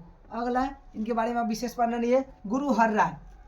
गुरु हर राय, गुरु हर राय, गुरु हर राय के बारे में विशेष हमको पढ़ना नहीं है, बस इतना जान लीजिए इनको दारा सिको से अच्छा संबंध था। दारा सिको, दारा सिको से अच्छा संबंध था। अगर आप दारा सिको को जानते हैं तो मुगल शासक, किस शासक के, मुगल वंश में किस शासक के बेटा दारा शिकोह था, आप हमको कमेंट बॉक्स में जरूर बताइएगा। ठीक है, तो दारा शिकोह से अच्छा संबंध था किसको, हर राय को। आठवां जो हम है, आठवां जानते हैं गुरु हरकिशन। ठीक है, गुरु हरकिशन, गुरु हरकिशन, गुरु हरकिशन के बारे में क्या जानते हैं? तो सबसे छोटा कार्यकाल किस गुरु का था? सिखों के कैवे गुरु का? गुरु 8वें गुरु का था, गुरु हरकिशन का सबसे छोटा कार्यकाल, छोटा कार्यकाल, छोटा कार्यकाल किसका था? गुरु हरकिशन को। और क्या जानते हैं जी, यह जो गुरु हरकिशन है इनको चेचक से मृत्यु हो गया था, चेचक के कारण मृत्यु, चेचक के कारण मृत्यु, मृत्यु, चेचक के कारण मृत्यु हो गया था किनको? तो गुरु हरकिशन को। ठीक है, और कहाँ लिख दे, यहीं पे लिख दे, नौवा गुरु, नौवा गुरु जो थे गुरु तेग बहादुर, गुरु तेग बहादुर, गुरु तेग बहादुर। सिखों के 9वें गुरु कौन थे? गुरु तेग बहादुर। और यह आपको बतला दे, जो गुरु तेग बहादुर थे, गुरु का कर्तव्य का पालन करते हुए जब आया था औरंगजेब का बेटा दारा शिकोह, सॉरी औरंगजेब का बेटा अकबर द्वितीय, औरंगजेब का बेटा अकबर द्वितीय, अकबर, अकबर द्वितीय। ठीक है, ये अकबर द्वितीय औरंगजेब के बेटा है। तो अकबर द्वितीय जो आया था इनके दरबार में, गुरु तेग बहादुर के दरबार में पहले गया था ये संभाजी के दरबार में, और संभाजी डर के मारे क्या किए, मैंने कि नहीं रखे अपना थीम। ठीक है, पहले रखे, सॉरी संभाजी के यहाँ गया तो संभाजी के अकबर द्वितीय, संभाजी भी अपना शरण में लिए, इसलिए अकबर द्वितीय संभाजी को औरंगजेब क्या किया, मार दिया। तो फिर भागकर कहाँ गया, ये अकबर द्वितीय गया गुरु तेग बहादुर के यहाँ। ठीक है, अकबर द्वितीय कहाँ गया, तेग बहादुर के यहाँ। तेग बहादुर क्या जब गया तो अकबर द्वितीय, तो औरंगजेब तेग बहादुर को भी क्या कर दिया, तेग बहादुर शरण दे दिया किनको, अकबर द्वितीय को, गुरु तेग बहादुर। तो गुरु तेग बहादुर को अकबर क्या किया, माने कि मार दिया। मारने का रीजन था, उस शर्त ऐसा रखा था, जब आप मुस्लिम धर्म कबूल कर लीजिए तो हम क्या करेंगे, आपको छोड़ देंगे। मतलब ये कोई अन्य व्यक्ति को कहता तो चलता है, लेकिन यह क्या किया, माने कि गुरु को कह रहा था, माने कि सिखों के गुरु को, जो आप मुस्लिम धर्म कबूल कर लीजिए, माने कि अन्य व्यक्ति को तो चल सकता था जो कबूल कर लेगा, लेकिन ये गुरु को कह रहा था सिखों, ये अकबर द्वितीय को शरण देने के कारण औरंगजेब ने सिर काट दिया। कहाँ पर, चांदनी चौक में सिर काट दिया। इसलिए जो चांदनी चौक में सिर काटा, चांदनी चौक है मैंने पुरानी दिल्ली को चांदनी चौक कहा जाता है। ठीक है, तो चांदनी चौक पे सिर काट दिया, इसलिए उस चांदनी चौक का नया नाम हुआ शीशगंज। ठीक है, तो औरंगजेब ने शीशगंज लिख देते हैं, नहीं डायरेक्ट शीशगंज में, औरंगजेब ने शीशगंज,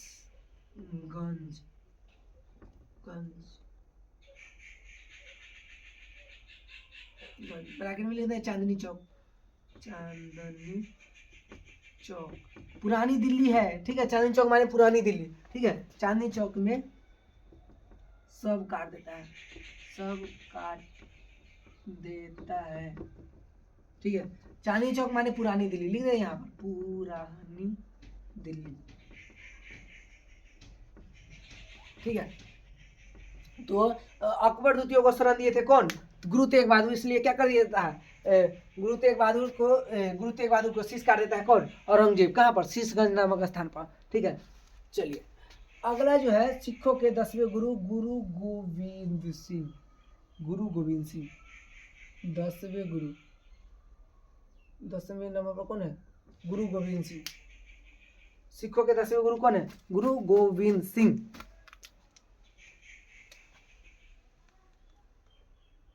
गुरु गोविंद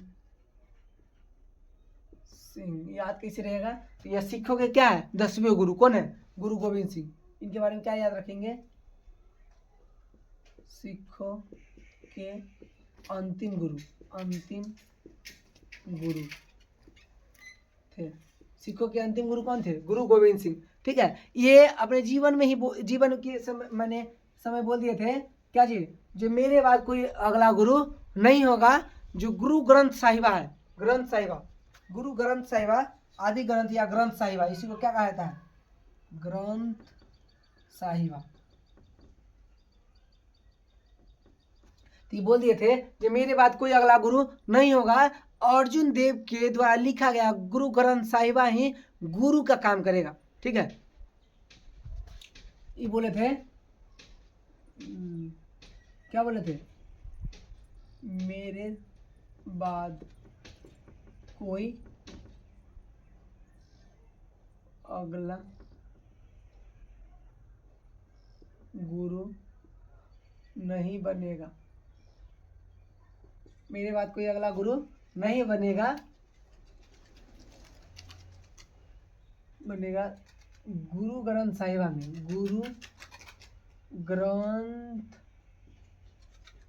साहिबा में लिखा गया वाणी, लिखा गया वाणी ही गुरु का काम करेगा, गुरु का काम करेगा। ठीक है, ये बात मैंने कौन बोले थे, गुरु मैंने गुरु गोविंद सिंह, सिखों के अंतिम गुरु गुरु गोविंद सिंह। देखिए गुरु गोविंद सिंह के जो माँ पिता थे, यह माने कि व्यापार करते थे, इसलिए व्यापार करते करते माने कि इनका जन्म मुख्य रूप से पंजाब में हुआ है। ये भारत वाला पंजाब नहीं, ये पाकिस्तान वाला पंजाब, जो पाकिस्तान ये पंजाब है, इस पंजाब के सटले जो इधर का पंजाब है, इस क्षेत्र का, इस एरिया में जन्म हुआ है। किनको, तो गुरु को सॉरी इन रहने वाले थे इस एरिया के, ये जो माने कि यहाँ से गए थे इस एरिया में, बिहार के क्षेत्र में, और बिहार के क्षेत्र में व्यापार कर रहे थे, तो यहीं पर गुरु गोविंद सिंह का जन्म हुआ है। तो इनका जन्म जो हुआ है, गुरु गोविंद सिंह का जन्म हुआ है पटना साहिबा में, पटना साहिबा, साहिबा। ठीक है, पटना साहिबा में किनका जन्म हुआ है, गुरु गोविंद सिंह का जन्म पटना साहिबा में हुआ है। देखिए सिखों के गुरु न है, यह सिखों के गुरु है, सिखों के लिए सबसे बड़ा दिन है क्रिसमस डे 25 दिसंबर, नहीं इनका जन्म हुआ है 26 दिसंबर, 26 दिसंबर 1666, 26 दिसंबर 1666। ठीक है, तो 26 दिसंबर 1666 ईस्वी को क्या होता है, तो जो इनका जन्म होता है, जन्म। ठीक है, पटना साहिबा में होता है 26 दिसंबर 1666 ईस्वी को होता है, लेकिन यह आमतौर पर रहते हैं कहाँ, तो पंजाब के क्षेत्र में, नहीं पंजाब के क्षेत्र में रहते हैं ये। चलिए आगे जानते हैं, जिया थे ये मैंने सैनिकों को ढाल दिए थे, सैनिकों सैनिक की वेशभूषा दिए थे, मैंने कि सिखों को क्या दिए थे, सैनिक वेशभूषा दिए थे, सिखों को सैनिक वेशभूषा, वेशभूषा।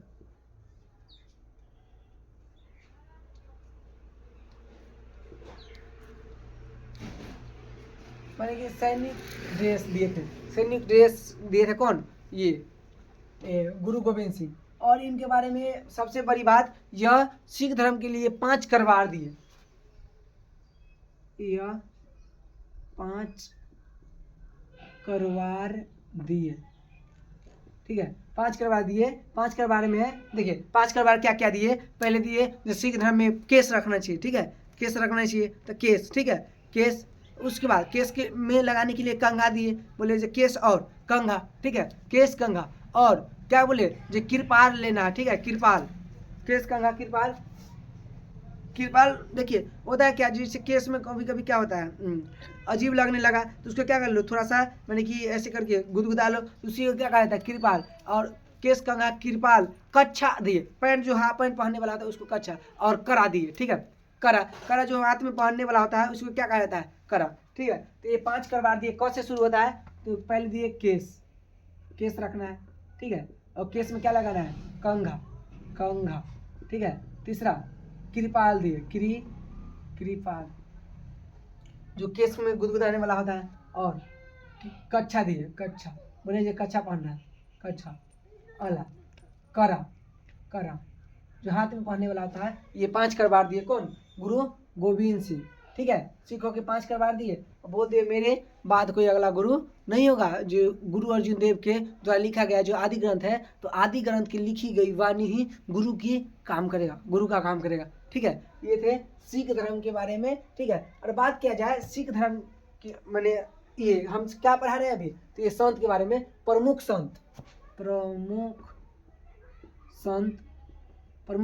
तो यही थे, नहीं, गुरु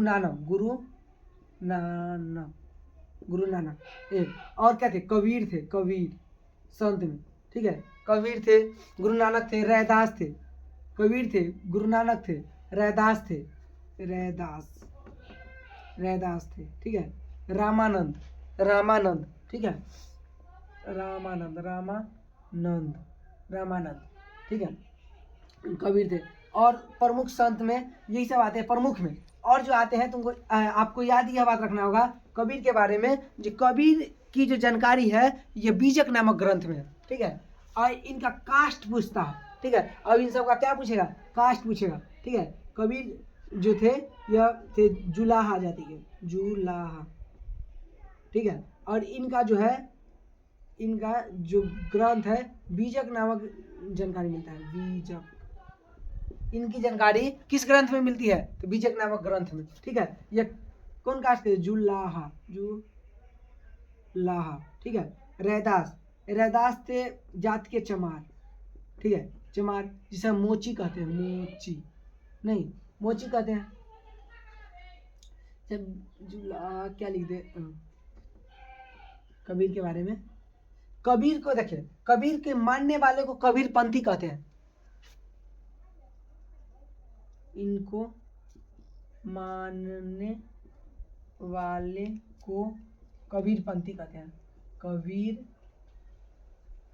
पंथी कहते हैं। ठीक है, और इनकी जानकारी बीजक नामक ग्रंथ में मिलती है। इनकी जानकारी बीजक नामक ग्रंथ में मिलती है, इनकी जानकारी बीजक नामक ग्रंथ में किसको मिलती है, कबीर की जानकारी बीजक नामक ग्रंथ में मिलती है। ठीक है, अगला जानते हैं, रैदास चमार थे, मोची थे, इनको कहा जाता है संतों का संत। किनको कहा जाता है, रैदास को। ठीक है, ये कबीर, रैदास, सूरदास सबके गुरु कौन थे, रामानंद थे। ठीक है, रामानंद से हम क्या जानते हैं, यह भक्ति आंदोलन को दक्षिण भारत से उत्तर भारत में ले जाने का काम किया है। ठीक है, तो उत्तर भारत में भक्ति आंदोलन को कौन मान की बढ़ावा दिया है, तो ये रामानंद। भक्ति आंदोलन को उत्तर भारत में कौन लेके आया, दक्षिण भारत से उत्तर भारत में रामानंद, यानी कि उत्तर भारत में भक्ति आंदोलन कौन बढ़ाया, तो रामानंद। भक्ति आंदोलन को दक्षिण भारत से उत्तर भारत में से कहाँ लेके, उत्तर भारत में ले जाने का काम किया। ठीक है, रामानंद। आगे हम जानते हैं, ये प्रमुख संत थे। और के जाति जान लेते हैं। एक थे पीपा थे राजपूत जाति के, ठीक है, धन्ना थे जाट जाति। ठीक है, सेना नाई था, ठीक है। एक है साधना ये सब कसाई था, ठीक है। और क्या जान लेते हैं, सेना नाई, साधना कसाई, पीपा राजपूत। ठीक है, हो गया। देखिए याद कैसे लगा, सेना नाई, ठीक है, सेना नाई। ठीक है, साधना क्या है, महिला का नाम है, लड़की का नाम है नहीं, तो लड़की क्या होती है, कसाई होती है, तो साधना कसाई। ठीक है, पीपा क्या होगा, पीपा राजपूत, प से पवन सिंह राजपूत, तो पीपा राजपूत। नहीं, संतों का संत किसे कहा जाता है, संतों का संत किसे कहा जाता है, रैदास को। रैदास क्या थे, चमारिया मोची, कबीर जुलाहा थे। इनको वाणी को बीजक नामक ग्रंथ में रखा गया। ठीक है, ये बात आपको याद रखना है। तो ये क्या थे, तो ये हम प्रमुख पढ़ लिए संत। अब पढ़ेंगे हम सूफी के बारे में, ठीक है। क्या करेंगे, इसको इरेज करते हैं। आप पहले इसको क्या कीजिए, स्क्रीनशॉट ले लीजिए, उसके बाद हम इसको इरेज करते हैं। चलिए, तो आई होप कि आप सब नोट कर लिए होंगे। संत के बारे में हम पढ़ा दिए। सिखों के अंतिम गुरु गुरु गोविंद सिंह थे, ठीक है। बहुत अच्छा उनका कथन है, चिड़िया नु में बाँझ लड़ावा, गीदड़ नु में शेर बनावा, 2.5 लाख को एक मरावा, फिर गोविंद सिंह नाम कहावा, ठीक है। गुरु गोविंद सिंह, ठीक है। तो गुरु गोविंद सिंह के बारे में एक बात जान लीजिए, गुरु गोविंद सिंह को मारने वाला व्यक्ति था गुल खान। गुल खान से औरंगजेब मरवा दिए थे, ठीक है। गुरु गोविंद सिंह को मारने वाला व्यक्ति गुल खान था। गुल खान से क्या किए थे, गुल खान से औरंगजेब मरवा दिया था, गुल खान। चलिए आगे हम जानते हैं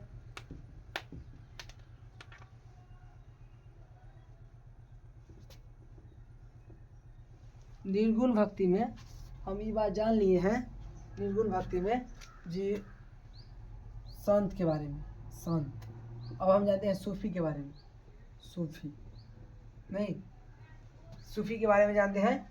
देखिए सूफी क्या है, सूफी के बारे में जानते हैं। पहला जो सूफी व्यक्ति है यह है मंसूर हल्लाज। पहला सूफी व्यक्ति कौन है, मंसूर हल्लाज, ठीक है। ये पहला सूफी व्यक्ति कौन है, पहला सूफी कौन है, मंसूर हल्लाज, मंसूर हल्लाज, हल्लाज। लेकिन इनके बारे में विशेष हमको जानना नहीं है, क्योंकि ये भारत के नहीं है। भारत में कोई व्यक्ति रहता है उसके बारे में जानते हैं, ठीक है। मंसूर हल्लाज, ये पहला सूफी है। बात किया जाए जो सूफी जो है, ये सूफी के बारे में, जी ये सूफी है, ये अलवर्नी जो है, अलवर्नी अपने पुस्तक में बताया है जब 14 को सूफी संप्रदाय है। अलवर्नी ने अलवारूनी ने 14 सूफी संप्रदाय को बतलाया है, लेकिन इसकी कोई प्रत्यक्ष विशेष जानकारी इसके बारे में नहीं मिलती है। और हम सबको 5 सूफी संप्रदाय पढ़ना है, ठीक है। प्रमुख 5 सूफी संप्रदाय। कितना सूफी संप्रदाय है अगर पूछ देता आप 5 ही मारिएगा, 14 नहीं मानना है। प्रमुख 5 सूफी संप्रदाय है, ठीक है। 5 सूफी संप्रदाय तो हम जानते हैं पहला सूफी संप्रदाय, पहला प्रथम सूफी संप्रदाय, प्रथम सूफी संप्रदाय है चिश्ती संप्रदाय, चिश्ती संप्रदाय प्रथम में। तो ये 5 सूफी संप्रदाय पढ़ना है। प्रथम सूफी संप्रदाय कौन है, चिश्ती संप्रदाय, चिश्ती संप्रदाय, ठीक है। चिश्ती संप्रदाय के बारे में पढ़ना है। चिश्ती संप्रदाय के बारे में क्या पढ़ना है, चिश्ती संप्रदाय के संस्थापक है ख्वाजा मोइनुद्दीन चिश्ती। संस्थापक है ख्वाजा मोइनुद्दीन चिश्ती, ठीक है। ख्वाजा मोइनुद्दीन चिश्ती के बारे में जानते हैं, ठीक है। ख्वाजा मोइनुद्दीन चिश्ती है, चिश्ती संप्रदाय के संस्थापक है। जो हम 5 संप्रदाय बतलाएंगे, उस 5 संप्रदाय में 9 के बराबर कट्टरता, माने किस कट्टरता, मतलब जो अपनी बात को सख्ती से पालन करे। तो तन को ये इसमें चिश्ती संप्रदाय में अपनी बात को सख्ती से पालन नहीं करवाया जाता था, ठीक है। तो सबसे शांत, सबसे अच्छा संप्रदाय कौन था, चिश्ती संप्रदाय। सबसे ज़्यादा क्वेश्चन पूछता है चिश्ती संप्रदाय से, ठीक है। ख्वाजा मोइनुद्दीन चिश्ती। संस्थापक कौन थे, प्रथम संप्रदाय कौन है, तो चिश्ती संप्रदाय, ठीक है। और संस्थापक ख्वाजा मोइनुद्दीन चिश्ती, ठीक है। ख्वाजा मोइनुद्दीन चिश्ती, चिश्ती संप्रदाय के संस्थापक ख्वाजा मोइनुद्दीन चिश्ती, ठीक है। अगला हम जान लेते हैं जो ख्वाजा मोइनुद्दीन चिश्ती है, यह अपना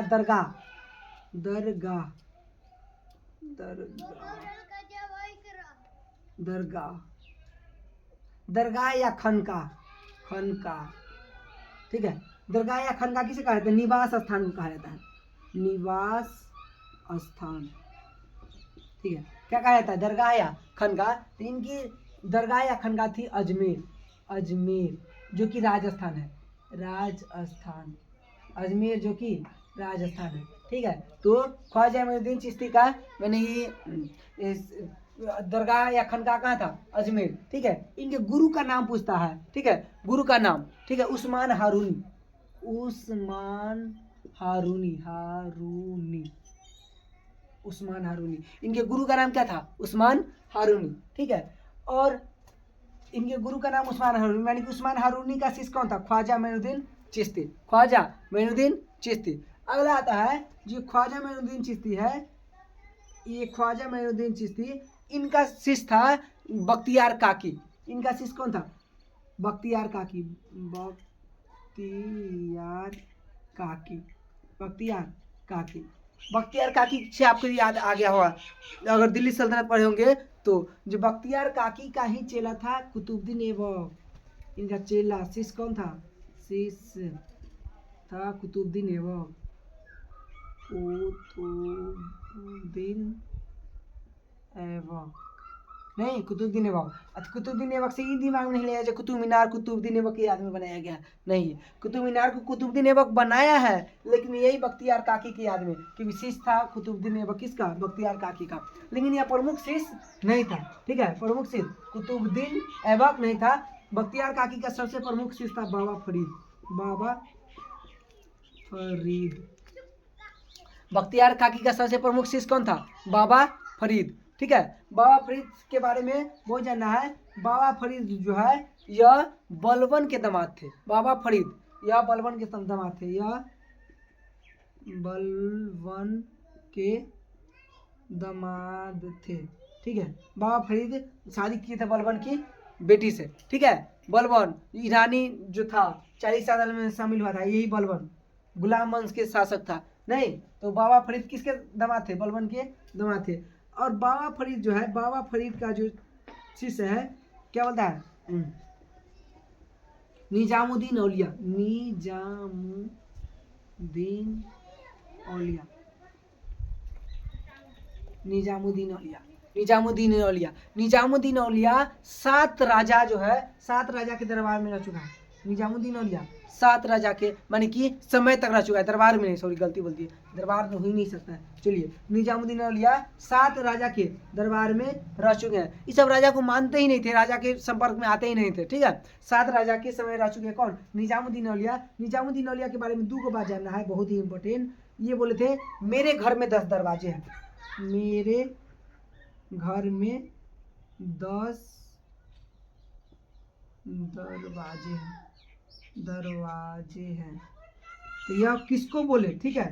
और एक बोले थे दिल्ली अभी दूर है, दिल्ली अभी दूर है या दिल्ली दूर है।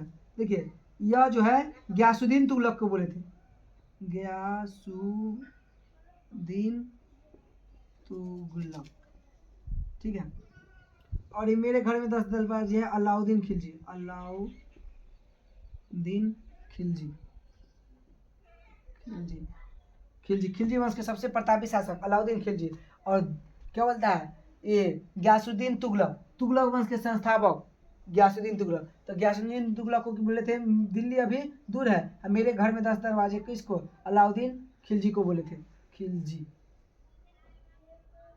नहीं, अलाउद्दीन खिलजी को बोले थे कौन, निजामुद्दीन औलिया। निजामुद्दीन औलिया के सबसे प्रिय शिष्य कौन था, तो निजामुद्दीन औलिया के सबसे प्रिय शिष्य था अमीर खुसरो, अमीर खुसरो, अमीर खुसरो किसका शिष्य था, निजामुद्दीन औलिया का। निजामुद्दीन औलिया के सबसे प्रमुख शिष्य अमीर खुसरो, नहीं, अमीर खुसरो याद होगा, पढ़े होंगे दिल्ली सल्तनत, तो अमीर खुसरो नहीं, तो मेरे अमीर खुसरो किसका शिष्य था, निजामुद्दीन औलिया का। निजामुद्दीन औलिया किसका शिष्य था, बाबा फरीद, बाबा फरीद किसका शिष्य था, बख्तियार काकी, बख्तियार काकी किसका शिष्य था, ख्वाजा मोइनुद्दीन चिश्ती, ख्वाजा मोइनुद्दीन चिश्ती उस्मान हारूनी का शिष्य था। सब क्या थे, सूफी संत थे, नहीं, सूफी। तो सूफी वाला संत कौन है, सूफी संत, तो ये मंसूर हल्लाज, नहीं, मंसूर हल्लाज, ये था चिश्ती संप्रदाय के बारे में। इसमें यह बात क्वेश्चन पूछता है जो ख्वाजा मोइनुद्दीन चिश्ती का खनका कहाँ था, अजमेर, और निजामुद्दीन औलिया का खनका कहाँ था, खनका, तो यह था दिल्ली, दिल्ली, ठीक है। निजामुद्दीन औलिया का खनका दिल्ली था। और एक और चिश्ती संप्रदाय के शासक के बारे में जानते हैं, चिश्ती संप्रदाय के एक और शासक के बारे में। देखिए अमीर खुसरो, यह जो अमीर खुसरो है यह क्या बोलता है, खिलजी वंश में अलाउद्दीन खिलजी जो है अलाउद्दीन खिलजी के दरबार में रहता, दरबार के समय रहता था। अलाउद्दीन खिलजी के समकालीन था अमीर खुसरो, नहीं। तो ये जो बोल रहे हैं, इसके बाद बहुत जो बाद आता है बहुत बाद कौन आता है, एक आता है शेख सलीम चिश्ती। कौन आता है, शेख सलीम चिश्ती, शेख सलीम चिश्ती। और यह शेख सलीम चिश्ती आपको याद होगा अगर मुगल वंश बने होंगे तो, जो शेख सलीम चिश्ती है ये, यही शेख सलीम चिश्ती से प्रभावित होकर अकबर ने अपना बेटा का नाम सलीम रखा था, ठीक है। शेख सलीम चिश्ती किसके समकालीन थे, यह अकबर के समकालीन थे, नहीं यह अकबर के समकालीन थे। एक और बात, अकबर इनसे प्रभावित होकर अपना बेटा का नाम सलीम रखा था, लेकिन बाद में यह नाम सलीम माने सलीम जहांगीर के नाम से फेमस होता है, ठीक है। अकबर ने अपने बेटे का नाम इनसे प्रभावित होकर सलीम रखा था, जो बाद में जहांगीर से प्रसिद्ध हुआ, नहीं। चलिए, तो ये बात जान लिए। जो सूफी में, सूफी का मैंने पहला सूफी है मंसूर हल्लाज, और अलवर्नी 14 सूफी संप्रदाय के बारे में बताया है। लेकिन हम सबको पढ़ना है विशेष रूप से प्रमुख 5 सूफी संप्रदाय है। प्रथम सूफी संप्रदाय या सबसे प्रमुख सूफी संप्रदाय कौन है, चिश्ती संप्रदाय। चिश्ती संप्रदाय के संस्थापक ख्वाजा मोइनुद्दीन चिश्ती, इनके गुरु का नाम उस्मान हारूनी, ठीक है। इनका निवास स्थान या दरगाह या खनगाह था अजमेर राजस्थान में। और यह बख्तियार, इनका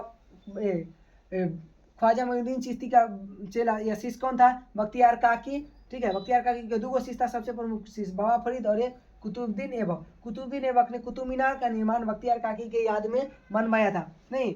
और बाबा फरीद जो है यह बलबन के दामाद थे। और बाबा फरीद का शिष्य था निजामुद्दीन औलिया। निजामुद्दीन औलिया बोला था मेरे घर में 10 दरवाजे अलाउद्दीन खिलजी को, और दिल्ली अभी दूर है गयासुद्दीन तुगलक को। निजामुद्दीन औलिया का खनका या दरगाह दिल्ली में स्थित है, ठीक है। और निजामुद्दीन औलिया का शिष्य था अमीर खुसरो, नहीं।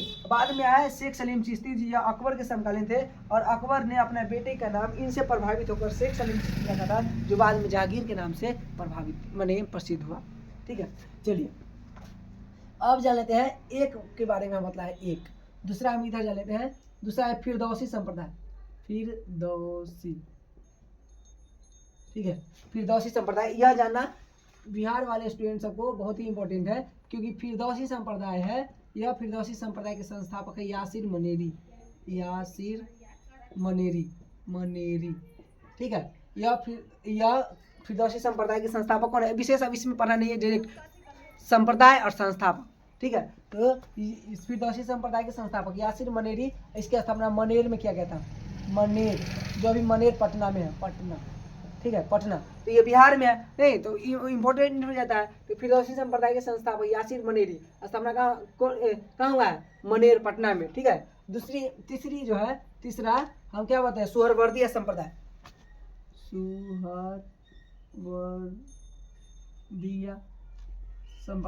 सुहरवर्दिया संप्रदाय, ठीक है। सुहरवर्दिया संप्रदाय, ठीक है। तो इसके संस्थापक है बहाउद्दीन जकारिया। बहाउद्दीन जकारिया कौन है, बहाउद्दीन जकारिया। बहाउद्दीन जकारिया किसके संस्थापक है, सुहरवर्दिया संप्रदाय के संस्थापक कौन है, बहाउद्दीन जकारिया। यह मुल्तान के क्षेत्र में, मुल्तान के क्षेत्र में, नहीं मुल्तान अभी पाकिस्तान में पड़ता है, ठीक है। मुल्तान कहाँ पड़ता है, पाकिस्तान में, मुल्तान के क्षेत्र में। हम आपको वीडियो शुरू करने से पहले बता दिए थे, जो मुल्तान पर आक्रमण किया था मोहम्मद गौरी, यह 1175 ईस्वी में, नहीं तो ये मुल्तान के क्षेत्र में, मुल्तान पाकिस्तान में पड़ता है। चौथा संप्रदाय है नक्शबंदिया संप्रदाय, नक्शबंदिया संप्रदाय, ठीक है। नक्शबंदिया संप्रदाय के संस्थापक है बाकी बिल्ला,